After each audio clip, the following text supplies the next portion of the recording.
Hello my dear student, आपके अपने YouTube channel global science IQ में आप सभी लोगों का मैं हार्दिक स्वागत करती हूँ। आशा करती हूँ आप सभी लोग बहुत ही अच्छे होंगे और आपकी स्टडी भी बहुत ही अच्छी चल रही होगी। तो मैं दीक्षा यादव आज आपके लिए केमिस्ट्री की वीडियो नंबर 30 लेकर के आई हैं, जिसमें आज हम आपको मूलानुपाती सूत्र एवं अर्धसूत्र के बारे में जानकारी देने वाले हैं। ये दोनों ही टॉपिक आपके एग्जाम्स के लिए मोस्ट इम्पॉर्टेंट टॉपिक हैं। साथ ही साथ इससे हम आपको सवाल भी लगवाएंगे, तो आप सभी लोग इस वीडियो को बिल्कुल भी स्किप मत करना, अंत तक देखना, क्योंकि उम्मीद यही करते हैं आज आप सभी लोग इस वीडियो से बहुत कुछ सीख करके जाएंगे। और यदि आपको इन सभी वीडियो की PDF भी चाहिए तो आप टेलीग्राम चैनल को ज्वाइन कर सकते हैं, जिसका नाम है ग्लोबल साइंस IQ, जिसकी लिंक आपको नीचे डिस्क्रिप्शन में मिल जाएगी। तो फिर टाइम ना वेस्ट करते हुए बात करते हैं आज के टॉपिक पर।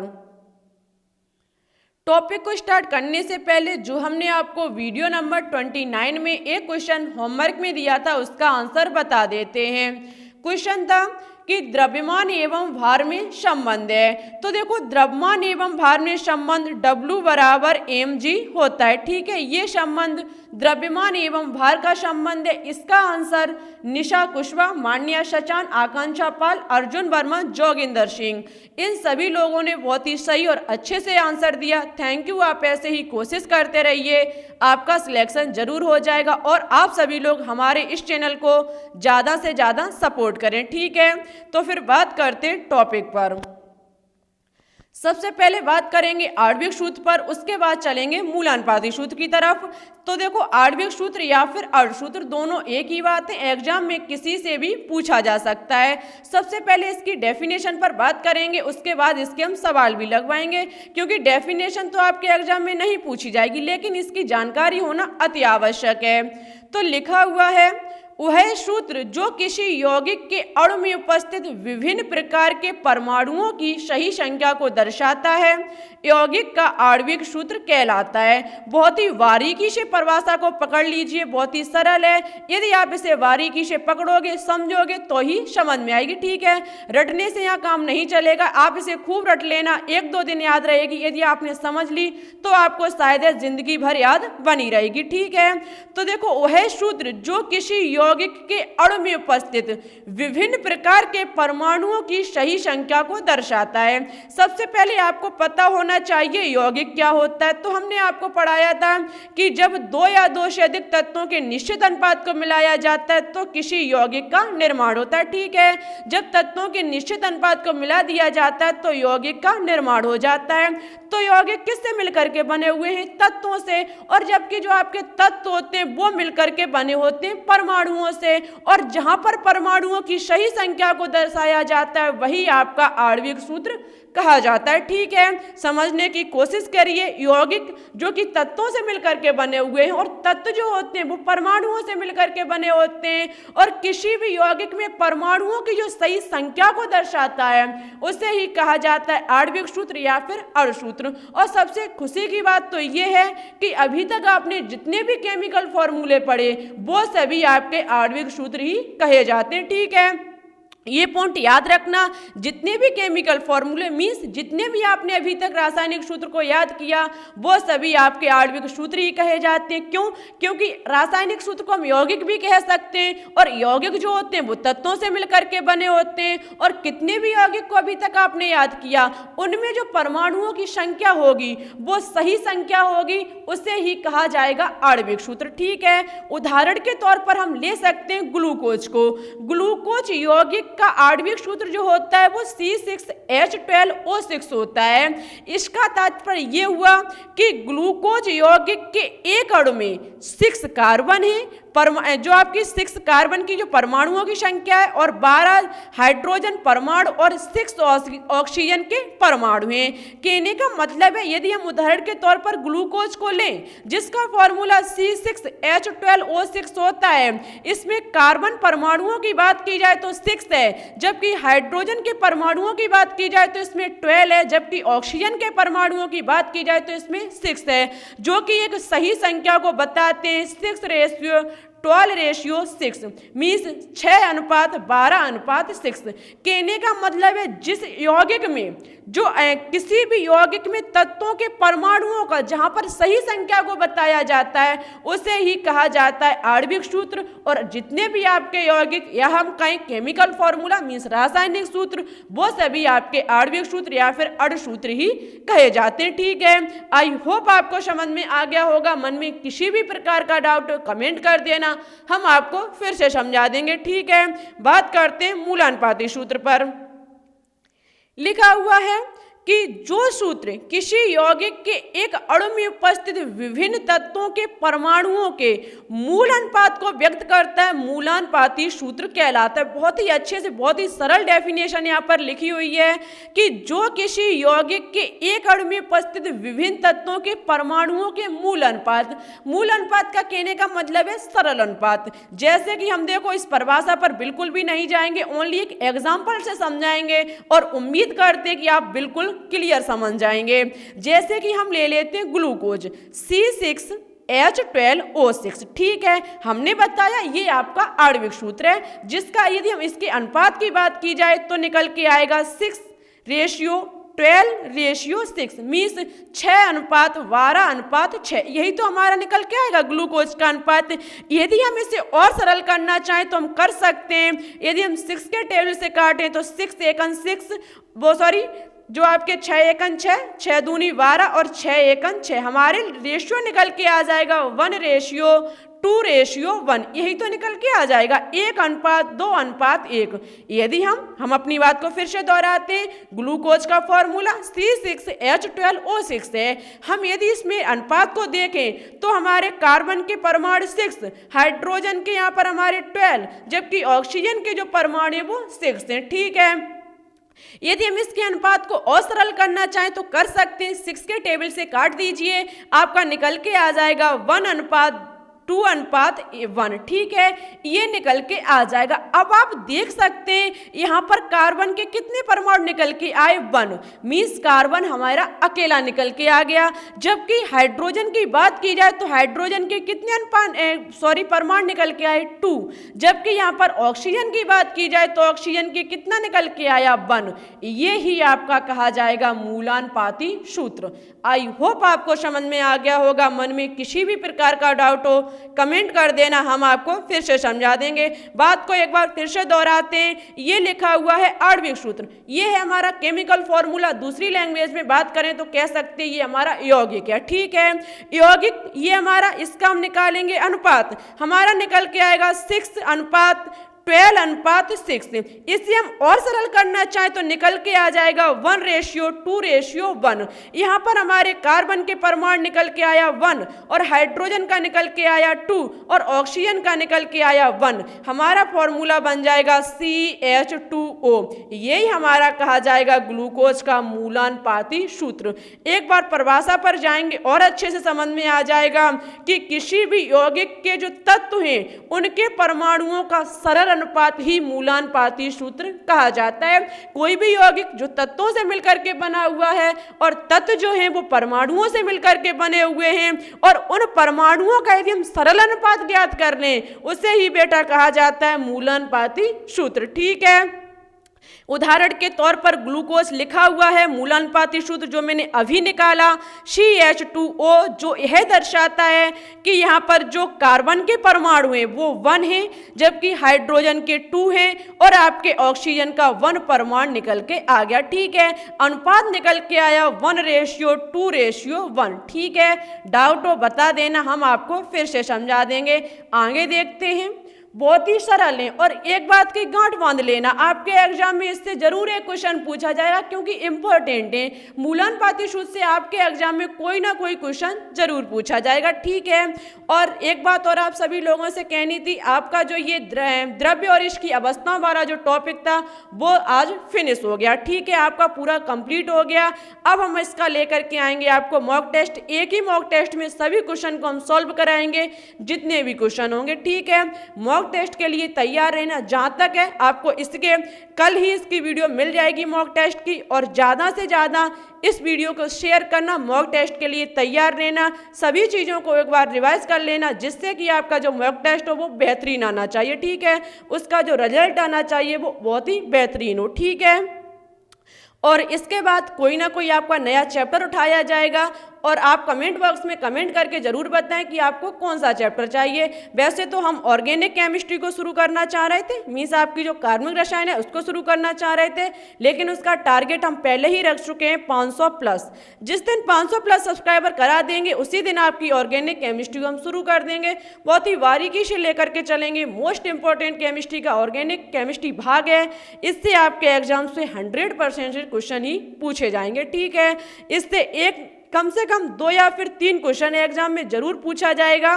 बहुत ही अच्छा आपका जो ऑर्गेनिक केमिस्ट्री अच्छे से क्लियर कराई जाएगी, लेकिन तभी जब आप 500 प्लस सब्सक्राइबर कंप्लीट करा देंगे। ठीक है, उससे पहले आपको कोई अकार्बनिक रसायन का ही कोई ना कोई पार्ट मिलेगा। आपको कमेंट बॉक्स में कमेंट करके बताना कि आपको कौन सा चैप्टर चाहिए। ठीक है, और सपोर्ट कीजिए ज़्यादा से ज़्यादा, जिससे कि मेरा भी मन लगे, अच्छे से अच्छा हम आपके लिए कंटेंट लेकर के आए। यदि शेयर करोगे तो हम आपके लिए हमेशा करेंगे, और जब आप शेयर नहीं करोगे तो हमारा भी जो मन है वो कम लगेगा। ठीक है, क्योंकि एक वीडियो बनाने में कम से कम 5 से 6 घंटे लगते हैं, तब जा करके कहीं एक वीडियो को कंटेंट बना पाते हैं। तो मेहनत हम करते हैं तो आपको भी इतना काम करना पड़ेगा। फिर बात करते हैं टॉपिक पर। देखो, मूलानुपाती सूत्र और आणविक सूत्र में संबंध, कि मूलानुपाती सूत्र एवं आणविक सूत्र में संबंध होता क्या है। सबसे पहले एक बात आप याद रखना, यदि एग्जाम में कोई भी सवाल दे दिया जाए तो सबसे पहले यदि वहां पर मूलानुपाती सूत्र पूछ लिया जाए तो खुशी की बात है, और यदि एग्जाम में डायरेक्ट आणविक सूत्र पूछ लिया जाए तो आपको पहले मूलानुपाती सूत्र ज्ञात करना पड़ेगा। जब तक आप मूलानुपाती सूत्र को ज्ञात नहीं करोगे तब तक आपका आणविक सूत्र जो होगा वो कभी भी निकल के नहीं आएगा। ठीक है, पहली बात तो एग्जाम में दोनों पूछे जाएंगे, और दोनों ना पूछे जाएं तो आपको यदि आणविक सूत्र अकेला पूछ लिया जाए तो आपको पहले मूलानुपाती सूत्र ज्ञात करना पड़ेगा। ठीक है, इन दोनों में बहुत ही छोटा संबंध होता है। आणविक सूत्र बराबर होता है n इंटू मूलानुपाती सूत्र। यदि आपको आणविक सूत्र ज्ञात करना है तो आपको मूलानुपाती सूत्र पता होना चाहिए और n का मान पता होना चाहिए। तो हमने पहले ही बता दिया कि मूलानुपाती सूत्र को पहले ज्ञात करना पड़ेगा, उसके बाद आणविक सूत्र को ज्ञात किया जा सकता है। लेकिन मूलानुपाती सूत्र तो हम ज्ञात कर लेंगे, लेकिन n का मान कैसे ज्ञात किया जाएगा। तो देखो, n के मान के लिए फॉर्मूला होता है अणुभार बटे मूलानुपाती सूत्रभार। जब मुझे मूलानुपाती सूत्र पता चल जाएगा तो हम मूलानुपाती सूत्रभार निकाल लेंगे, लेकिन अणुभार फिर कैसे ज्ञात करेंगे। तो अणुभार ज्ञात करने के लिए आपको एग्जाम में क्वेश्चन में वाष्प घनत्व दिया जाएगा। यदि वाष्प घनत्व दिया जाए तो उस वाष्प घनत्व के मान को आप 2 से गुणा कर देना, आपका अणुभार निकल के आ जाएगा। बाई चांस ऐसा भी हो सकता है कि आपको एग्जाम में वाष्प घनत्व ना दिया जाए। यदि एग्जाम में वाष्प घनत्व नहीं दिया जाएगा तो आपको वहां कोष्टक में अणुभार अलग से दिया जाएगा, और ऐसा भी हो सकता है कि आपको अणुभार भी ना दिया जाए तो आपको मोलर द्रव्यमान के नाम से मान दिया जाएगा। ठीक है, यदि मोलर द्रव्यमान दे दिया जाए तो वो ही आपका अणुभार कहा जाएगा। ठीक है, ना आपको गुणा करना है ना कुछ भी करना है, आपका जो मोलर द्रव्यमान होगा वो ही आपका अणुभार माना जाएगा। ठीक है, बात करते हैं आगे अब है आपके सवाल शुरू। 2 सवाल करवाएंगे, एक क्वेश्चन आपको होमवर्क में मिलेगा, आपको इसका आंसर कमेंट बॉक्स में देना होगा। अंत तक देखना वीडियो, जब समझोगे तभी आंसर दे पाओगे। ठीक है, फर्स्ट क्वेश्चन है कि यूरिया में उपस्थित नाइट्रोजन की प्रतिशत मात्रा ज्ञात कीजिए।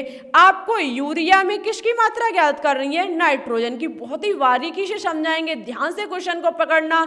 देखो, आप यदि स्टेप सीख गए कि सबसे पहले क्या स्टेप लेना, उसके बाद सेकंड स्टेप क्या है, तो आप सवाल को चुटकियों में सॉल्व कर लोगे। ठीक है, और जब स्टेप ही नहीं पता है तो 1000 कोशिश करना, सवाल का आंसर निकल के कभी नहीं आएगा। फिर तो वही बात हो गई, तुक्का 1000 लगा लेना, लेकिन तुक्का कभी फिट बैठ जाता है तो कभी आपके क्वेश्चन को गलत कर देता, ठीक है। और तुक्के लगाओगे तो आपका सिलेक्शन कभी नहीं होगा। चीज को पकड़ो बारीकी से, ठीक है, क्लियर करो, जिससे कि आपका 100% एग्जाम में क्वेश्चन, आप किसी भी क्वेश्चन को सॉल्व करके आए तो आपके मन में ये डाउट ना रहे कि पता नहीं हमारा क्वेश्चन सही होगा या फिर गलत होगा, ठीक है। तो इसलिए तुक्के वाले काम मत करो, डायरेक्ट सवाल को समझ लीजिए, जिससे कि एग्जाम में आप खुश करके अच्छे से क्वेश्चन को करके आए। यूरिया में उपस्थित नाइट्रोजन की प्रतिशत मात्रा को यहाँ पर ज्ञात करना है। सबसे पहले आपको क्या करना है कि जो दिया गया है उसका आप अड़भार ज्ञात कर लीजिए। यूरिया हमें दी गई और नाइट्रोजन की परसेंटेज मात्रा ज्ञात करनी है। हम क्या करेंगे, यूरिया के अड़भार को ज्ञात कर लेंगे। अड़भार कैसे ज्ञात किया जाता है, तो आपको क्या करना पड़ता है, जो फॉर्मूला दिया गया है, जो यौगिक दिया गया है, उसमें जो जितने भी तत्व हैं उनके सभी के परमाणु भार को रख करके जोड़ दीजिए, आपका अड़भार निकल के आ जाएगा, ठीक है। हम इसका अड़भार ज्ञात करेंगे तो सभी ये जो तत्व नाइट्रोजन, हाइड्रोजन, कार्बन और ऑक्सीजन लिखे हुए हैं, इनकी आप द्रव्यमान संख्या में इस परमाणु भार को रख देंगे और ऐड कर देंगे, जोड़ देंगे, आपकी निकल के आ जाएगी यूरिया का अड़भार, जो निकल के आएगा 60, ठीक है। उसके बाद आपको क्या करना है, जिसकी पूछी गई है उसकी आप मात्रा ज्ञात कर लो, मीन्स उसका भार ज्ञात कर लो। मीन्स हमें नाइट्रोजन की पूछी गई है तो हम क्या करेंगे, नाइट्रोजन का निकाल लेंगे भार। और नाइट्रोजन के यहाँ पर परमाणु कितने हैं, 2, एक ये रहा और दूसरा हमारा ये रहा। मीन्स हमें N2 का भार ज्ञात करना है। N2 का भार बराबर हमारा हो जाएगा N प्लस N। कहने का मतलब है N हमारा कितना होता है, 14 प्लस 14 कितना निकल के आ जाएगा, 28। ये हमारा निकल के आ गया किसका, N2 का भार, ठीक है। अब देखो प्रत्येक चीज मुझे साफ करनी पड़ेगी क्योंकि यहाँ जगह जो है वो कम है।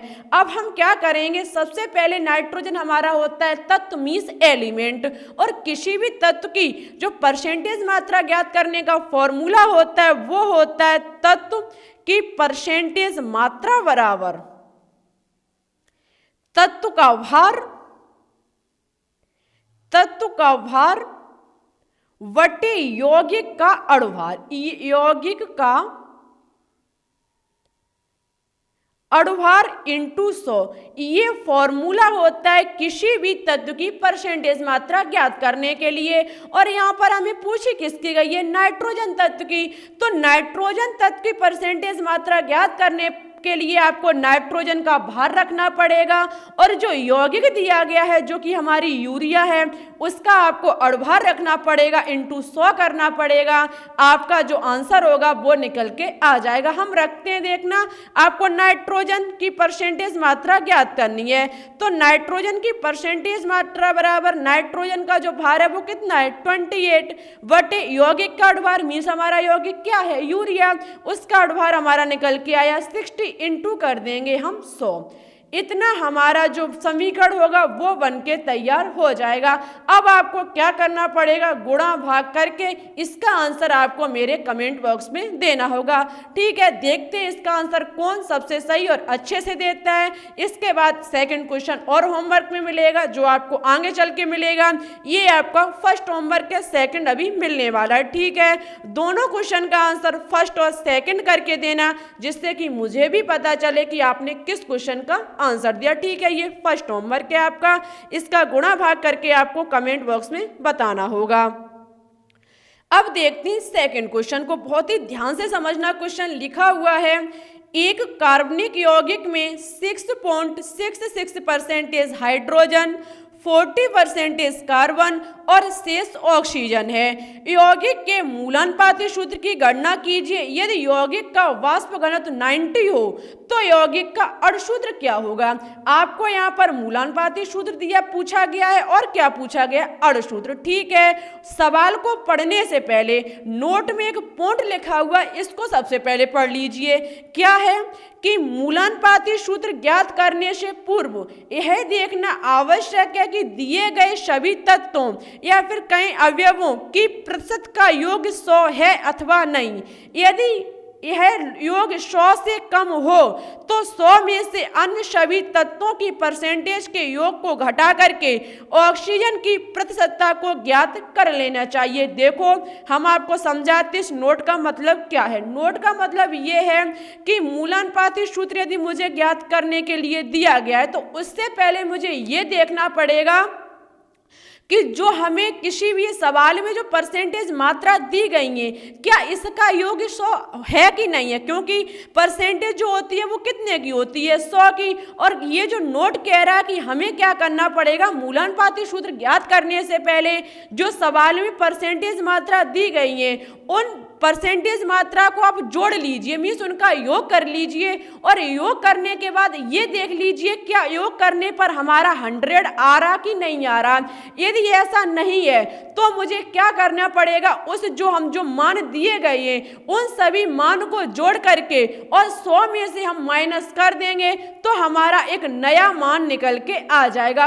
और उस नए मान को हम मान लेंगे ऑक्सीजन की परसेंटेज मात्रा को। कहने का मतलब है एग्जाम में यदि आपको क्वेश्चन में कोई भी सवाल जो है आपका उसमें मान दिए जा रहे हैं और मान का योग यदि 100 नहीं आ रहा है तो हम 100 में से माइनस कर देंगे और आपका जब वो नया मान निकल के आ जाएगा तो वो आपका ऑक्सीजन का मान माना जाएगा। ठीक है, ऑक्सीजन परमाणु जो है वो उसका मान माना जाएगा। आई होप आपको समझ में आ गया होगा। जैसे कि इन पर बात की जाए तो 6.66% हाइड्रोजन है और 40% आपकी कार्बन है। हम इन दोनों को जोड़ लेंगे, इन दोनों को जोड़ने पर हमारा निकल के आएगा 46.66, इतना ही तो निकल के आएगा। जबकि नोट कह रहा है कि 100 आना चाहिए और 100 नहीं आ रहा है तो हम क्या करेंगे, जो मान ऐड करने पर हमें आ गया है उसे हम 100 में से माइनस कर देंगे और 100 में से जब हम माइनस कर देंगे हमारा जो नया मान निकल के आएगा वो हमारा ऑक्सीजन का मान माना जाएगा। जब हम 100 में से इस मान को माइनस करेंगे तो हमारा निकल के आएगा 53.40। ठीक है, ये आपके ऑक्सीजन का मान माना जाएगा। यहाँ पर पहली बात तो स्पष्ट लिखा हुआ है कि परसेंटेज कार्बन एवं शेष ऑक्सीजन है, लेकिन आपको जब यही नहीं पता कि शेष ऑक्सीजन का मतलब क्या है, कैसे निकल के आएगी, तो आप सवाल सॉल्व नहीं कर पाएंगे। तो ऑक्सीजन का मान कब निकाला जाएगा, जब अवयव हमें जो दिए गए हैं, अवयव की जो परसेंटेज मात्रा दी गई है उनको ऐड करके हम 100 में से माइनस कर देंगे, नया मान निकल के आएगा, वो आपका ऑक्सीजन का मान बोला जाएगा। ठीक है, हम बात करते हैं मूलानुपाती सूत्र को सबसे पहले ज्ञात करेंगे, उसके बाद अड़ सूत्र को। तो देखो मूलानुपाती सूत्र ज्ञात करने से पहले एक टेबल के रूप बनाई जाती है, एक टेबल बनानी पड़ती है। उसमें क्या होता है, सबसे पहले आपको तत्व लिख लेने की कौन से तत्व हमें सवाल में दिए गए हैं। हमें दिया गया है कार्बन, हाइड्रोजन और ऑक्सीजन। ठीक है, प्रतीक हमारे ये लिखे हुए हैं, ये आप ना बनाओ तब भी कोई दिक्कत नहीं है। उसके बाद इसके प्रतिशत मात्रा को देखा जाए तो कार्बन की हमें दी गई है 40, जबकि हाइड्रोजन की दी गई है 6.66 और ऑक्सीजन की हमने निकाली 53.34, ये हमारी निकल के आ गई। ठीक है, उसके बाद हम क्या करेंगे, इन सभी के परमाणु द्रव्यमान में परमाणु भार को रख देंगे, जो कि कार्बन का आपका 12 है, हाइड्रोजन का 1 है और ऑक्सीजन का 16 है। ठीक है, इतना आप कर लेंगे। देखो सभी स्टेप को आपको सीखना पड़ेगा। उसके बाद आपको यदि ये चीज याद ना करो तब भी कोई दिक्कत नहीं है, आप स्टेप डाल दीजिए, step first, step second, step third और स्टेप फोर्थ। ठीक है, इसमें क्या करना पड़ेगा, स्टेप आपको 4 में ये आप ना लिखो, कोई दिक्कत नहीं है। मोलों की आपेक्षिक संख्या ज्ञात करनी पड़ती है, जहां पर आपको क्या करना पड़ता है कि जो परसेंटेज हमें दी गई है उसमें आपको परमाणु द्रव्यमान से भाग करना पड़ता है।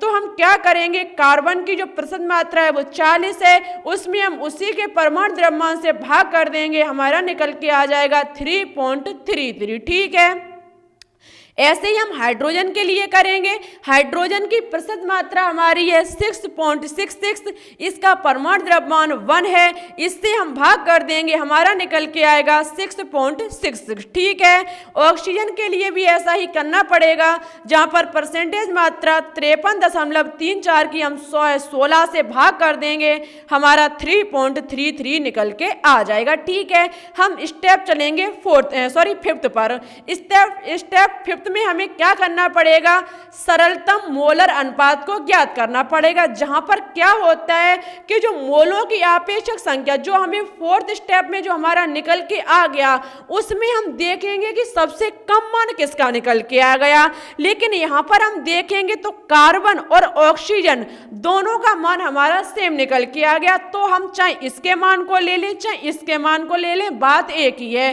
कहने का मतलब है कि मोलों की जो आपेक्षिक संख्या निकल के आई उसमें हम ये देखेंगे कि किस तत्व की जो मात्रा निकल के आई वो सबसे कम है।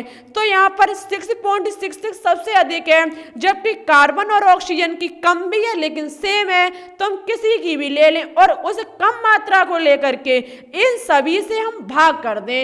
इन सभी से हम जब भाग करेंगे तो हमारा सरलतम मोलर अनुपात निकल के आ जाएगा। ठीक है, हम क्या करेंगे, कार्बन की ले लेंगे और हमारा 3.33 से हम इसका 3.33 का भाग कर देंगे, 1 निकल के आ जाएगा। उसी कम मात्रा को हम 6.66 से भाग कर देंगे, 2 निकल के आ जाएगा। इसी प्रकार 3.33 की हम कम मात्रा से भाग कर देंगे, 1 निकल के आ जाएगा, जो कि हमारे सरलतम पूर्ण संख्या मोलर अनुपात 1:1 निकल के आ गया। मीन्स कहने का ये है कि कार्बन के यहाँ पर कितने परमाणु निकल के आए, 1, जबकि हाइड्रोजन के कितने निकल के आए, 2, और ऑक्सीजन के कितने निकल के आए, 1। यही आपका मूलानुपाती सूत्र कहा जाएगा। ठीक है, अब हम निकालेंगे अड़ सूत्र। देखो इतना सब कुछ करने के बाद आपका मूलानुपाती सूत्र निकल के आ पाएगा। ठीक है, ये सब ना करें, टेबल ना बनाए तो हम स्टेप पर भी चल सकते हैं। स्टेप 1 मान लीजिए, स्टेप 2, स्टेप 3, स्टेप 4, स्टेप 5। ठीक है, इस प्रकार से भी आप सॉल्व कर सकते हैं क्वेश्चन को। हमारा जब मूलानुपाती सूत्र निकल के आ गया, हम करेंगे अड़ सूत्र ज्ञात। हमारा मूलानुपाती सूत्र निकल के आ गया CH2O। ठीक है, हम क्या करेंगे, ज्ञात करेंगे क्या, अड़ सूत्र और आणविक सूत्र। अड़ सूत्र या फिर आणविक सूत्र बात एक ही होती है। आणविक सूत्र ज्ञात करने के लिए फॉर्मूला होता है N इंटू मूलानुपाती सूत्र, और N का मान मूलानुपाती सूत्र मुझे पता चल गया, लेकिन N का मान अभी तक पता नहीं चला। तो N का मान ज्ञात करने के लिए अड़भार बटे मूलानुपाती सूत्र भार रखना पड़ता है। हम क्या करेंगे, सबसे पहले मूलानुपाती सूत्र भार को ज्ञात कर लेंगे। ये रहा हमारा मूलानुपाती सूत्र भार। ज्ञात करने के लिए इसका हम क्या करेंगे, इन सभी परमाणुओं की हम परमाणु भार को रख देंगे। आपका निकल के आ जाएगा क्या, मूलानुपाती सूत्र भार, जो कि 30 होगा। उसके बाद हम क्या करेंगे, अड़भार को ज्ञात करेंगे, तभी तो हमारा N का मान निकल के आ पाएगा। और अड़भार ज्ञात करने के लिए हमने कहा था यदि एग्जाम में वाष्प घनत्व दे दिया जाए तो आप उसे 2 से गुणा कर देंगे, आपका निकल के आ जाएगा। और अभी आपने सवाल में देखा होगा कि आपका जो वाष्प घनत्व था वो 90 था, मीन्स 90 था। 90 का गुणा हम 2 से कर देंगे, आपका 180 निकल के आ जाएगा। ठीक है, यहां से हम आपके N का मान निकाल सकते हैं। N बराबर अड़भार बटे मूलानुपाती सूत्र भार होता है। तो अड़भार हमारा 180 निकल के आया, मूलानुपाती सूत्र भार हमारा 30 निकल के आया। हम 30 का भाग जब 180 में देंगे तो हमारा 6 निकल के आ जाएगा, जो कि आपके N का मान होगा। ठीक है, अब हम क्या करेंगे, निकालेंगे अड़ सूत्र, और अड़ सूत्र बराबर होता है मूलानुपाती सूत्र इंटू N। मूलानुपाती सूत्र हमारा क्या है, CH2O। CH2O, N का मान कितना है, 6 का गुणा हम इस मूलानुपाती सूत्र भार में, मूलानुपाती सूत्र में कर देंगे, आपका अड़ सूत्र निकल के आ जाएगा। 6 का गुणा हम C में करेंगे, कार्बन में करेंगे, C6 निकल के आएगा।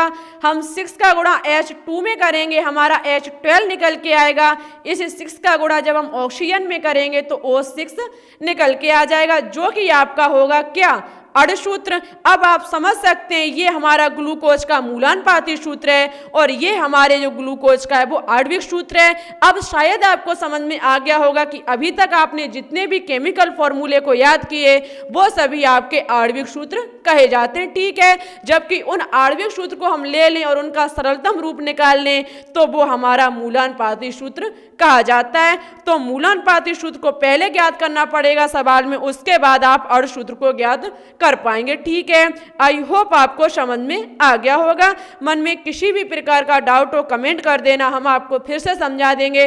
वीडियो कैसी लगी कमेंट बॉक्स में कमेंट करके जरूर बताएं। अच्छी लगे तो लाइक भी करें, दोस्तों के साथ शेयर भी करें। यदि अभी तक आपने हमारे चैनल को सब्सक्राइब न किया हो तो इसे सब्सक्राइब करके बेल आइकन को प्रेस ऑल पर क्लिक कर लें, जिससे कि हम जो भी वीडियो डालें आपके पास नोटिफिकेशन पहुंच जाए, वो भी सबसे पहले। ठीक है, इसका आपका जो मॉक टेस्ट होगा, शायद नेक्स्ट वीडियो जो आए वो आपकी मॉक टेस्ट की हो। उससे पहले आप सभी लोग ज़्यादा से ज़्यादा इस वीडियो को शेयर करें, सभी चीज़ों को एक बार रिवाइज कर लें, जिससे कि आपका मॉक टेस्ट में रिजल्ट जो आना चाहिए वो बहुत ही बेहतरीन हो। ठीक है, ये आपका सेकंड क्वेश्चन है जो कि होमवर्क में है। फर्स्ट क्वेश्चन और सेकंड क्वेश्चन दोनों का आंसर आपको मेरे कमेंट बॉक्स में देना होगा, लेकिन क्वेश्चन का आंसर फर्स्ट और सेकंड करके दें। ठीक है, इसमें आपको मूलानुपाती सूत्र और आणविक सूत्र दोनों को बताना होगा। ये जो मोलर द्रव्यमान है ये आपका अणुभार कहा जाएगा, इस बात का भी ख्याल रखें। ठीक है, मोलर द्रव्यमान जो है वो क्या है, आपका अणुभार। ठीक है, फिर ठीक है, चलते हैं। वीडियो कैसी लगी जरूर बताएं, ज़्यादा से ज़्यादा शेयर करें, और कौन सा आपके लिए नया चैप्टर लेकर के आए उसका नाम भी आप कमेंट बॉक्स में जरूर लिखें। ठीक है, thanks for watching this video. जय हिंद, जय भारत।